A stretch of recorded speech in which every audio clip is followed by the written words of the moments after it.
আগের দিন বিকেলে মানে ওই সন্ধ্যার দিক করে প্রায় বড় অফিস থেকে এসে তারপরে প্ল্যান হলো হঠাৎ করে যে একটু বাইরে যাব, আমার টুকিটাকি কিছু নেওয়ার ছিল, তো সেগুলোও হয়ে যাবে আর একটু ঘোরাও হয়ে যাবে। তাই ঝটপট আর কি একদম রেডি হয়ে নিলাম। বাবু হওয়ার আগে আমরা প্রচুর ঘুরে বেরিয়েছি, হঠাৎ করে আমাদের প্ল্যান হতো আর হঠাৎ করে বেরিয়ে পড়তাম। কিন্তু এখন বাবু হওয়ার পর থেকে বাইরে বেরোনোটা একদম কমে গেছে।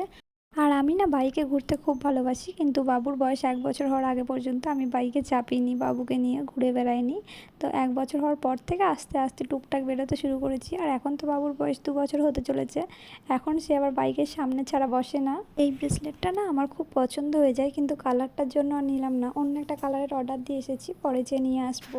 বাইরে ঘুরতে বেরিয়ে ফুচকা না খেলে কি হয় আমাদের মেয়েদের।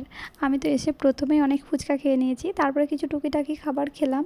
এখন না বাইরের কিছু খাবার খেতেও ভয় লাগে, কারণ বাবু আমাদের সাথে খেতে চাইবে, আর বাইরের ভাজা ভোনা খাবার তো বাচ্চাদেরকে দেওয়া যাবে না, ঘরে যদিও বা দেওয়া যায়। আর আমার পুচকুটা না বাইরে ঘুরতে খুব ভালোবাসে, ও মানে আমার মতো আর ওর পাপার মতো ঘুরতে পেলে আর কিচ্ছু চায় না।